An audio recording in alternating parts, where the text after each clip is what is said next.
Welcome on in, everyone. Welcome to yet another episode of the 8th Point, name pending, I promise, as we are heading into our episode number 2. Very excited to once again chat about a little bit of Riftbound, and hopefully everyone pre-risks and their polls have been blessed by anyone or curse, much like mine. I love the hate and happiness either way. My name is Orbital. With me is, of course, Random Minicaster, and Yanni will be chatting and talking. How are you two doing today? I'm good. I just got back from playtesting some. Hey. Luckily for me, my next event isn't until LA, so I have plenty of time to try to learn what the hell I'm doing. It's been a big challenge actually, because as many may or may not know, we're all casters. So sometimes our time is preoccupied elsewhere outside of Riftbound. So in my time being mostly preoccupied with League of Legends, it is very difficult because my friends are all very good at the game because they're skilled card game players. So like I just feel like I'm giga behind, and it's hard to try to make up that ground. Yeah. RMC, how you feeling, man? We're all casters, Yanni? Couldn't tell. I can't imagine how people would ever guess that from our names. But yeah, no, I'm kind of with you. Unfortunately, real life work is currently nailing me in the nads, so I have not picked up my boxes yet. So I've not even opened anything outside. You're letting them marinate. Letting them.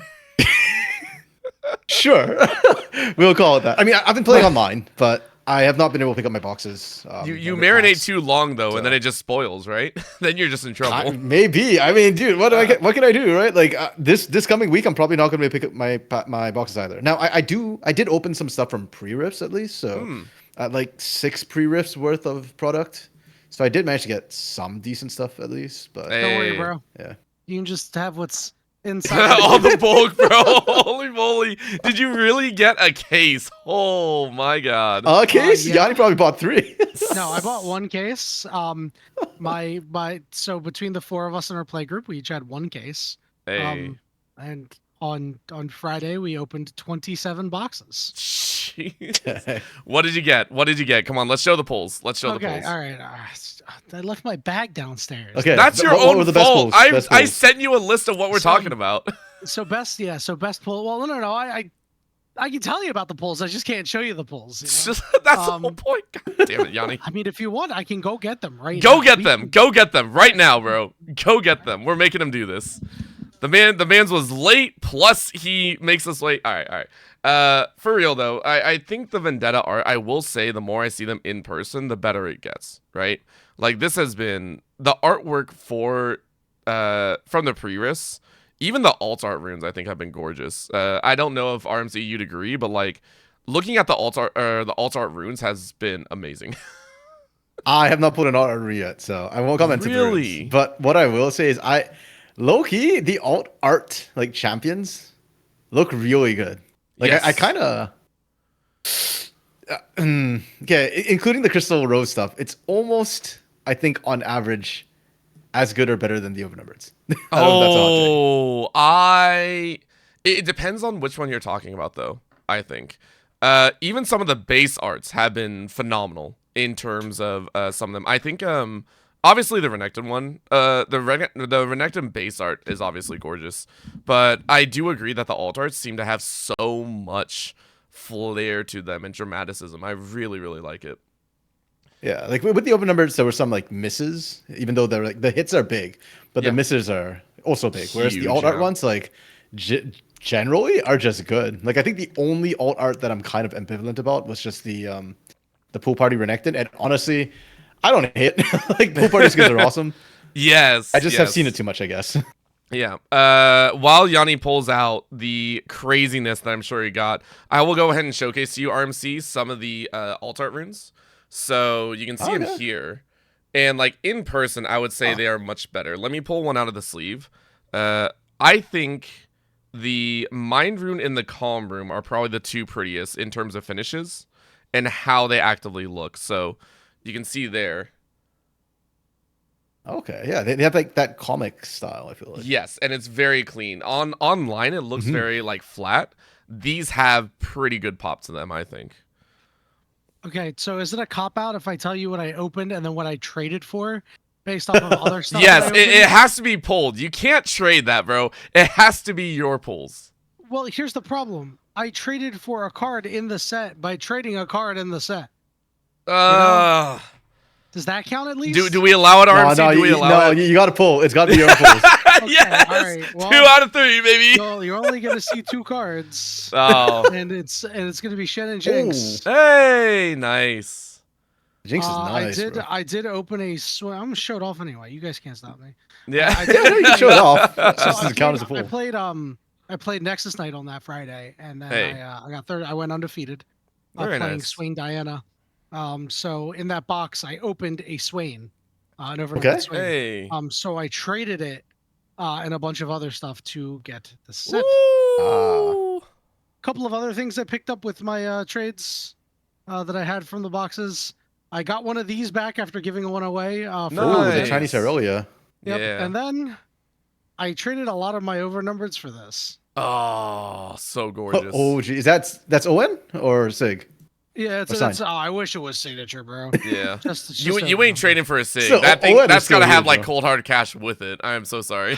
Yeah, that's hard. But here's Yeah. my, I'm just going through my pile of, my pile of overnumbereds a little thick right now. Damn.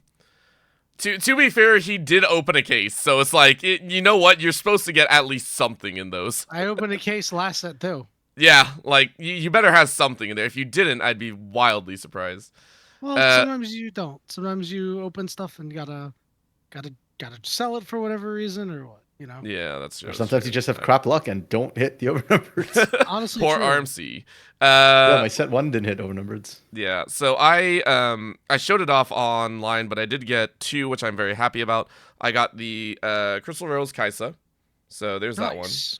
And then I also got the Akali. So non-sig, but overnumber is still a very gorgeous card, and I like it. So Very those are nice. those. I pulled a couple alt arts as well. The alt arts, honestly, like the Akali alt art, I will say, for her is fucking fantastic. Which, by the way, RMC, there is a story. Do you know someone? Yes, the Timo. Do you know Fuck with that someone that goes by Penguwu on social? Yes. Yes. I do Yes. too, yes. Did you hear what happened in my Pengu. stream earlier? No, No. I did not. So I streamed the unboxing. Just I had two boxes and a couple packs and everything. I thought it was really fun. Penguin would drop by, which is really cool. Yeah. I didn't really know. I felt bad, but they were first time chatter and my brain was fried. Right. Casted 2 Yeah. series earlier. I was tired. Dropped by and I was talking about how they were talking about some of the cards and they were talking about getting some of the Otterpusses, right? Otterpuss, and doing it for Blue Otter. And I was like, hey. I wanted to do that too. Yeah, At the I same was time. saying like, hey, I'll send all my otters to you because I pulled a bunch of them today, and they were like, oh, I don't know about that because I'm back in the States and the shipping will cost a cent or two. I'm like, I live in the States. It's not that bad, right? Because Yeah. it'll work. And they go, oh, I was thinking of another caster. And I was like, No. hold up. No. What other caster? And they were No. like, well, someone else that lives like, I swear in another state. I'm like, in Canada, there's a lot of Vancouver casters, right? There Like, are. yeah, it's No. well, like in Canada side, there are a bunch that Oh, in Toronto. There's at least Toronto, 2 in sorry, Vancouver. sorry. Yeah, but like Canada is what I said. Sorry, not Vancouver or whatever. And they were like, oh yeah. I forgot who they were. I'm like, please, and this will get this video demonetized or something. I was like, tell me, is it another Asian? Because that's like the only way this actually works. Because that's the only way you would mistake me for this. And they go, oh yeah, RMC. I'm like, ain't no way. Yeah. Ain't no way you got me mixed up with RMC of all goodness, people. Wouldn't be the first time. You know what's disgusting That's too? true. She was at a skirmish. I was Yes, she told me And- that she met you. Yeah. And the joke was we didn't meet at that skirmish. Like we were at the skirmish and it didn't click. Like 'cause I didn't check who was at the event, so I didn't look at it. And then after that, because I ended up we just ended up at very different tables and we just never crossed paths during the skirmish. And then after that, I was looking at the skirmish and I was like, wait, I see Pengu there. Pengu, is that? And then I can't remember which server we were on. So I saw her messaging in the server. So I messaged her. I was like, hey, were you at the skirmish at that location? She's like, yeah. Oh, yeah, I saw your name. And I was pretty sure it's you, but I didn't come say hi. And I'm like, bro, what? Come on, man. Oh, so she's back in the States now? Okay, well, I can't Yeah. give her my Otterpuss then. Yeah, it was really funny though because she mentioned that she really wanted the Akali alt art, and I was like, I'll send it over, and she's like, I don't think I don't think I deserve this now that I made this mistake on here, and I was like, don't worry about it, it's okay, a lot of people do, but that was a very funny interaction right there. But either way, it does seem like Vendetta has had at least some very, very pretty arts. And I was going to go back through and take a look at the alt arts and take a look at the over numbers, but I do want to get your thoughts. I'm sure some of you have obviously at the pre-risk seen them. In my opinion, I think in a few others' opinions, when we looked at it online, the artwork for Vendetta, it looked a bit meh. And obviously some of us were saying, you know, let it cook and everything like that. And I will come out and say I might have been too harsh on some of the artwork pieces, on some of the really nice coloration and everything. Do we think the artwork, like how hard do we think it hit seeing it in person versus the online like previews of it? Do we think some of the artworks that we were kind of harsh on are probably much better in person than what we gave it credit for initially? I mean, I do think they look better in person, to be fair. The foiling really does make a difference. But I don't think it significantly changes my mind on the tier list. Like, everything's better with the foiling. Yeah. Yeah. That's fair. That's fair. Everything looks better in person, you know? Yeah. Yeah. Literally everything. You know, that's how it goes. So, all right, so with that out of the way, I do want to get to the meat and potatoes because I think it's a lot of fun to chat about, especially with some of the announcements that came out of the Riftbound community. Obviously, there was Gen Con recently that held a booth talking about Riftbound and what is to come with the competitive side. So before we dive into that, obviously there's some information. This is being recorded on August 2nd, so right before the huge state of play in August that they have announced. My thoughts to you, Yanni and RMC, now that we playtested a little bit, how influential do we think Vendetta is going to be? At the current moment, it does feel like Vendetta, the cards just do not feel like they hit very well with the current meta. Do we think Vendetta will have a place in the upcoming competitive scene, or do we think it's going to flop? Well, considering Kennen didn't exist beforehand and people are playing so much of it, I think the answer has to be yes. But Kennen is like an outlier, right? Like that's one of so many in there. I feel like I feel like it depends on what other archetype. Yeah, it depends on what you consider success or flop, right? Like, okay, is Vendetta cards gonna make its way into the meta? Of course they will, right? Like anytime there's new cards, unless you literally screwed the entire set, like some cards are gonna make it in. But if you're talking about impact, I do feel like aside from specific legends and stuff like Empower or whatnot that is required for some of those legends, I feel like the impact from Vendetta is kind of low, and I don't know if that's because people haven't cooked yet, but at least in my locals and like online when I'm playing, I'm seeing still mostly like set 1 to 3 stuff, unless I see specifically Kennen or Renekton or Zed. Even when I'm seeing like Mel come through, it's not the legend so much, or it still feels like I'm seeing a lot of set 1 to 3 stuff. And what was the other legend that I'm seeing a lot of? I wouldn't be surprised if Mel did something crazy.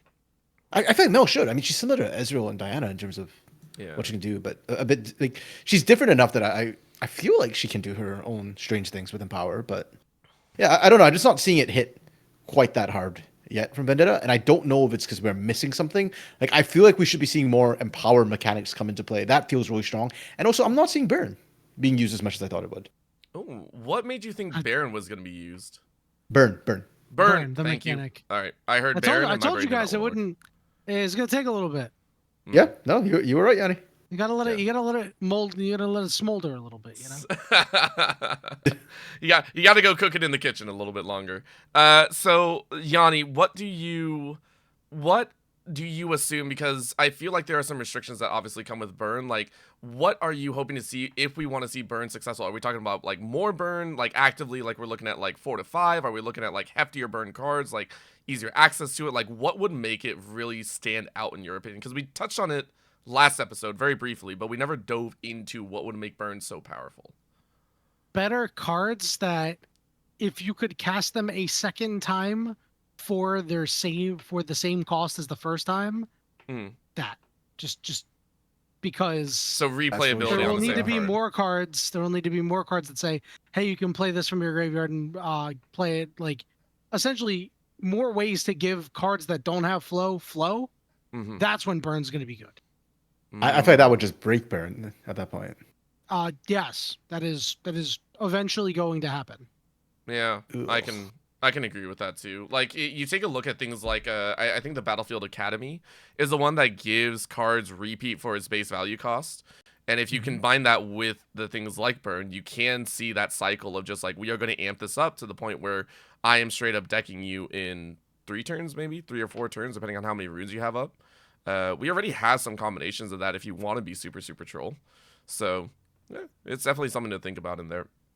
I know we talked about empowerment a little bit. The ideas, though, I want your guys' thoughts on one card specifically, outside of Kennen, the Kennen Legend and Kennen deck, but a card specifically that you think is going to be the most influential from Vendetta. It can be a weird one. You can say like, hey, I think this one is going to have some wacky interactions that creates an infinite or something.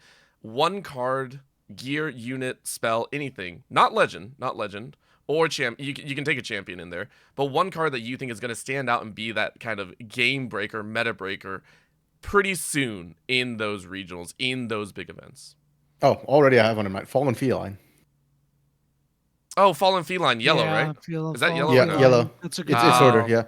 When you play me, name a spell. While I'm at a battlefield, opponents can't play spells with that name. Right. I've literally, that was a toss-up. You have to commit it to a battlefield, though, in yellow.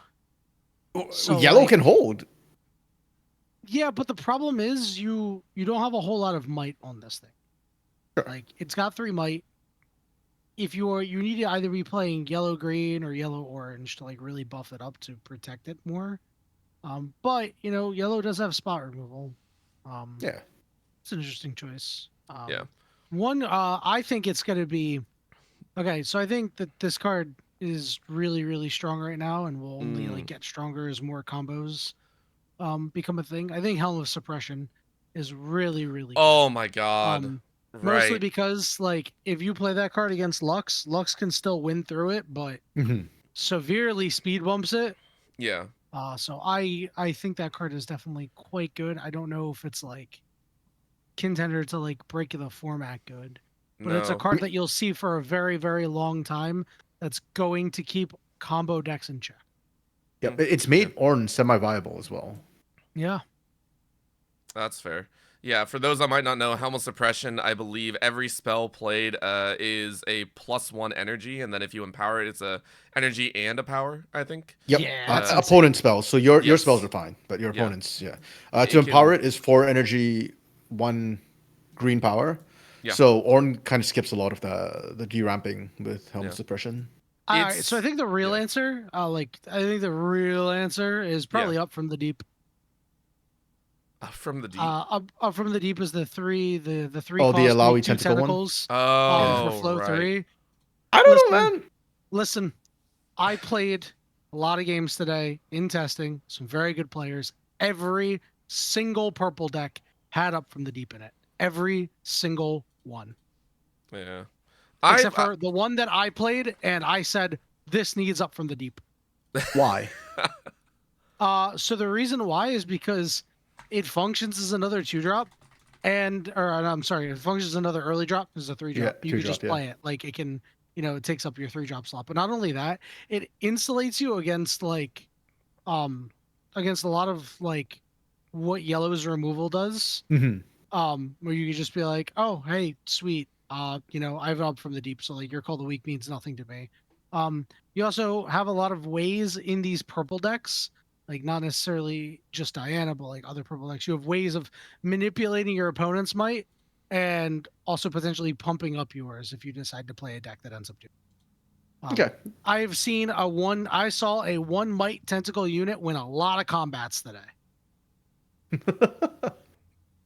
Okay, I can kind of see that. I mean, the fact that it's flow as well, I think is same cost flow.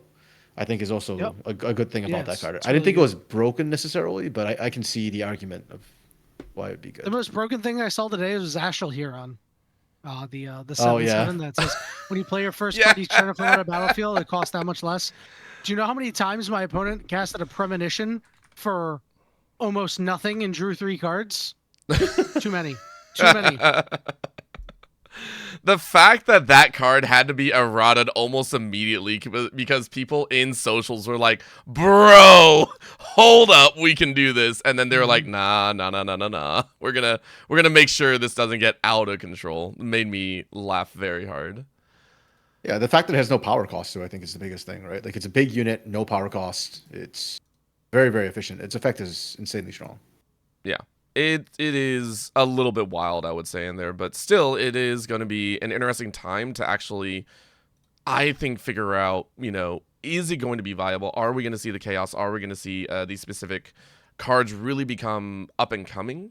For me, I still want to see, I think everyone already talked about Temporal Breach being basically a blue version of Rengar, very simple to have that kind of banish effect and bring a unit back onto the battlefield, using it as a cheap way to, I think, in the Jace deck, if you're running the Aurora, being able to replay a dragon pretty much. I think there was a tournament recently that played that where we saw a Jace deck being run with only 3 Elders as the only units in play, and everything else is amp and removal, which was quite interesting to see the variations of the Dazzling Aurora decks out there. So very, very excited to see what more can be done to a lot of these. So with that, we're going to be stepping on to the next because, again, with the previous done, and unfortunately RMC doesn't have his boxes to show off his pulls. Hey, I had a card. Like, I did pull one card in my pre-rest at least. Hey, what was it? Hey, all right. Nice. Yeah, I will say I feel like the Lux has been pulled far more than the others. I don't know why. I also opened one of those. Yeah, I feel Lux has been pulled far more than others out there, which is crazy to me. Hey man, I've done 6 free riffs. Like, I'll take what I can get at this point. That's also fair. That's also fair. All right. So getting into it now, we do want to talk a little bit more about what is going on in the next few days. So the reason that this episode is a little bit shorter as well is the fact that they have recently announced that there is going to be a roadmap moving forward regarding Riftbound itself. And I do want to, have us chat a little bit about what's going on here and what is to be expected. So they mentioned that over, I believe, at Gen Con, they talked about how there is going to be a roadmap coming out of the sets coming up. And now I did pull this from ripbound.gg. Shout out to them. Awesome little news website. But we already know Radiance is coming out, I believe, what was October. it? October, right? Like tail end of it? No, beginning of it. I don't know why I said tail end. It should be near the end. Okay. I'll take that. That's right near my birthday. That's perfect. Checking. Yeah. I'm checking right now. But they did mention that at least the next sets October have 23rd. Ooh, okay, so right before Halloween. Pre-release is the week before. Hey, all right. That'll be coming out. Big mention of that. But of course, the main sets coming through are going to be set 6 and set 7, which they have named Legacy and Reckoning. And RMC, I showed this to you. You were kind of interested and excited because obviously for Reckoning, big showcase right there. It is going to be Aurelion Sol being dropped in. Big namesake in there. Also some known characters. Aurelion Sol, Nico, Zillion for Reckoning. And then for Legacy, Lux, Alawi, Tryndamere, and Heimerdinger. How are we feeling about these? I mean, yeah, I like Asol as the concept, so that's why I was excited for Reckoning, and I'd love to see what they actually do with Asol. Like, I want something big, flashy, like hard to set up, but when you do, the payoff is worth it. But Loki, I'm actually more excited for Alawi on set 6 and Legacy. Really? Because the Alawi we see in Vendetta is a token style, token style champion. And I'm a token style player. So right now, Vendetta does not scratch my itch for tokens because Alawi does not have enough setup to be viable. The old school token guys, Lilia is still being screwed by Vex, and Victor got no support. Uh-oh. I'm just saying. Yeah, Yanni? I saw a lot of one-off Alawis today, too. Sure. But it's a one-of. It's cheese. It's not the main, right? Like, you're not playing token spam. I played it. I was playing Ken and Hook. I played it one turn, and she was an 11. Okay.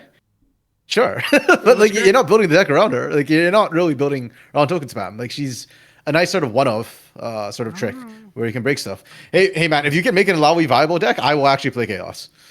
Like, I have been a staunch opponent of Chaos. I got you. I'm terrified. Okay. I'm so scared of what's coming next. No, don't be afraid.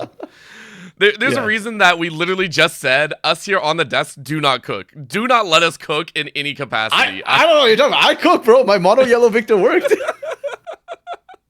It did, and I am horrified to know what's coming next. By the way, there will be a time where I am going to make you two play against each other with really, really terrible decks. I'm going to cook, and you guys have to figure out how to make it work, because I know for a fact I am the worst deck builder of us three, and I'm going to have so much fun with it. And we will have some fun and showcase We can just do it like with a theme and give ourselves like 30 minutes to cook a deck. With a theme. It'll have to start later though, because I don't think there's enough. I think there are enough, but I don't. In my opinion, there is not enough. If that makes sense, I want more cards out before we do themed decks. I think.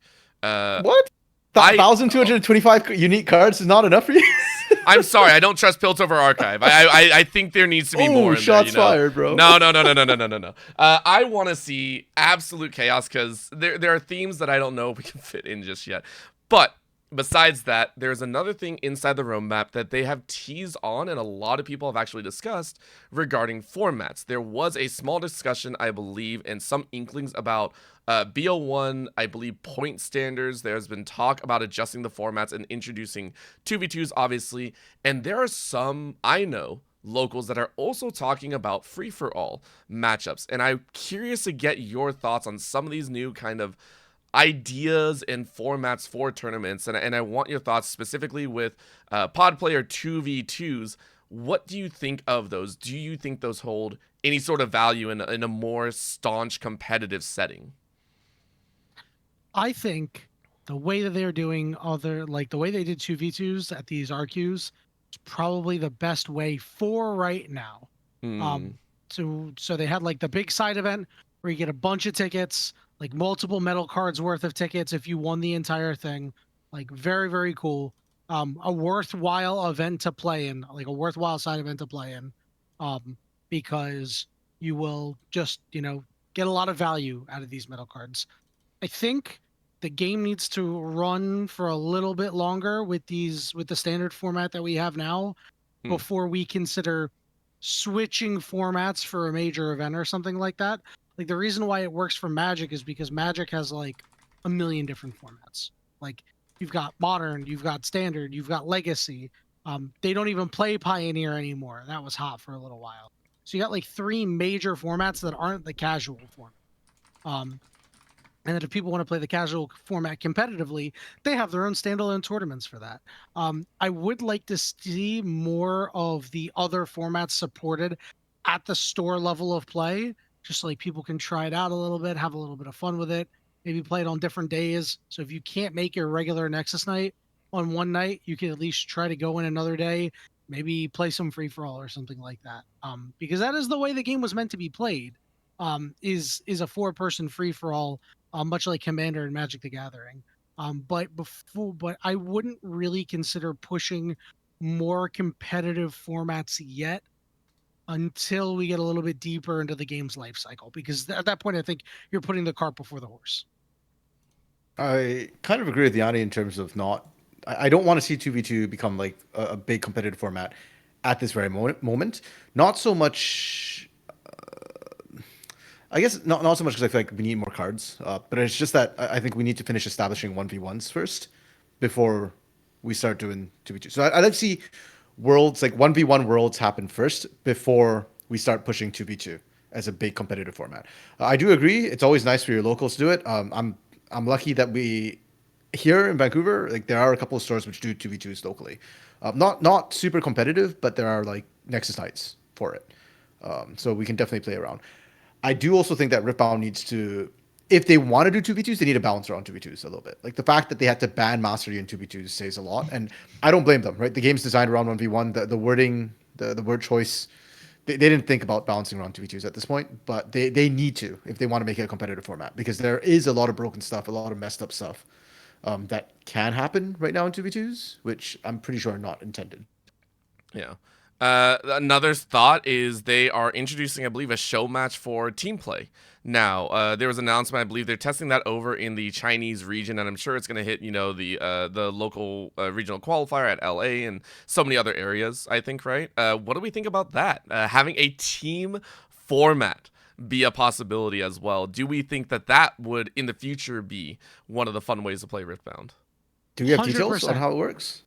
Yanni Or might just have a that bit more there info will on be a team that. format? So we actually have this format in Magic as well. I've played in a couple of these team events. So there's two ways to do team events. The first way is 3v3. They're both 3v3s. The first way is you're all playing the same format, just different decks. That's pretty cool. It's they're all best of threes, and it's first one to win two. Now the really unique part. So like you play a best of three against who's across from you. And then you have to win that, and then you've got one win for your team. What was really interesting about that is that the really fun aspect is when you finish your match, you get to help your teammates, which is really cool. Or you can help your teammates in the middle of a match. It comes in clutch sometimes. The other way that they would do it is they would do different formats. So sometimes you do like standard, modern, and legacy, which is really cool because now you get to like. My one friend really only plays legacy when it comes to Magic. He plays a little bit of modern, but he's like a world champion in legacy. So like whenever I can get him on my team, back in the day, it would be pretty cool because it's like I got a world champion on my team. We're set. But it's a really fun format. It brings friends together. I noticed the rounds are a little bit longer, at least in Magic, whenever you have team trios, because there's a lot of consulting going on, and generally people who have a high pace of play, it'll slow down a little bit. So I would be worried about that, considering pace of play is a big issue in Riftbound right now. Yeah, no, 100%. I mean, even when you play 2v2s, you'll notice that it's a lot slower. Than say 2 1v1s back to back. It's faster than a single 2v2 when you get competitive. I love the idea of team though. I mean, all of us here on this podcast are coming over from League of Legends, so we're used to watching 5v5s. I would love to see, and there are like TCG teams and stuff as well. So I'd love to see like be able to play with people more than just 2v2s. The more the merrier. I just don't really know how they're gonna balance, but. Like Yanni, you're describing the fact that you can help out your teammates and stuff. Like I would love for that to be a thing. I just don't want it to be like an extension of 2v2s where it becomes like 3v3s or 4v4s with the same rules as a 2v2, because it's gonna get really slow, really long, and I'm gonna fall asleep before my turn comes back around again. We are in the pacing of 6 second attention spans. If you can't complete a turn that quickly, we're in trouble. Bro, Minion's lifespan is measured in minutes, bro. We ain't got time for this. That's true. You're literally a fly on the wall at this point. That's unfortunate for you. A lot of fun, though, and a lot of conceptualization, which might be kind of fun to touch on once we reach further into 2027. But if you could have one format next, which one would you prefer to come forward? Are we talking about the teams? Are we talking about 2v2s? Are we talking about pod play? Like, what format in a much more competitive setting after 1v1s would you prefer they kind of bolster up next? Given that we don't even have sort of a rough blueprint for how a team match would work, I've got to say probably just 2v2, right? Like we've at least got the scaffolding for 2v2. We just need to refine it a little bit. Okay. It makes sense. That makes sense. I just wanted to pause it out there one more time and see, and maybe it might be a fun topic to revisit again a little bit later on down the road, obviously, and seeing who decides to kind of create that chaos and seeing maybe the more local scene draft up plans for some of these more innovative styles of play. But finally, speaking of draft, actually, if we could do competitive draft. Oh God, no. I don't like the draft format right now. It's pain. Why? I know they've designed I don't actually think they necessarily designed the sets with draft in mind. No, they don't. Yep. Well, most of the time you should do that. But that's not currently the way to play right now. Mm-hmm. So maybe that'll change later, and then maybe we'll see more drafts coming, because I don't know about you guys, but when the first set came out, I almost never saw any constructed Nexus Knights. It was almost always draft. This was really hard to get your hands on. It was draft and sealed. Then after that, with every other set, there was we're doing sealed the first week and draft the first week, and now we're doing constructed. In my area, I didn't see any drafts or sealed for Vendetta. It was just all constructed. Okay, it was different from where I was at because we didn't have enough product. So draft the stores didn't have enough product for draft. A lot of places and drip sealed. fed their product here specifically for that. Okay, yeah, ours didn't. So then we had to do constructed because there wasn't enough product to do draft or sealed. So maybe that's why I'm hungering for more draft, perhaps. It might be fun to see, but of course that is all our speculation. I have never actually played draft, so I think that would be a very fun thing for me to give a shot at. It's not worth it. Oh, no, okay. Well then, Why? Listen, It's fun. I want to go personal. I want to go so personal in my experience, and Yanni just shuts me down just like he always does, you know. Here, though, it is fun to speculate. I'm, as you can probably tell, I'm a very speculative person. I love positing some silly stuff, and I love seeing the chaos that reigns supreme. But I do agree, we're still new in the age of Riftbound, and it's still like, there are much more basic issues to temper out before we go a little bit more chaotic in the field. But final thing that I want to bring up is, of course, the state of the game schedule. This will be happening when this VOD goes up. I believe we'll be hitting pretty much right before this goes through. So if anyone watches this, thank you. I believe 32 people actually tuned in to our first one, which was crazy to think about. Either that or you were thinking of a different podcast, which if that's true, I'm so sorry. But looking at this here, day 1, state of the game, August 3rd, 9 a.m. ET. And then day 2, organized play in 2027. This goes over what they've assumed to change in for some of the more mechanical parts of the 2027 competitive season. And then for day 3, it is talking about the 2026 and 2027 road map. So, I mean, is there any part of this that you guys are actually very excited for, you know, kind of being able to tune into over the next 3 days? State of the game. Guys, first of all, when is this dropping? But literally an hour from now. This is going to go out at the 10 a.m. my time, which is an hour before state of the game. Okay, good. I have some state of the game information. Okay. They are changing the way that playing works for some things, as far as I know. Oh. Yes, it's not that big of a change, but it's a decent change. I think that's one of the big changes on there that I heard about. However, guys, we just need to change play to cast. It's just so much easier.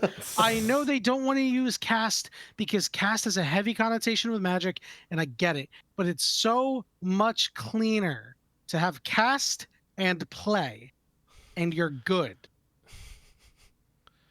Cast means you're trying to play the spell.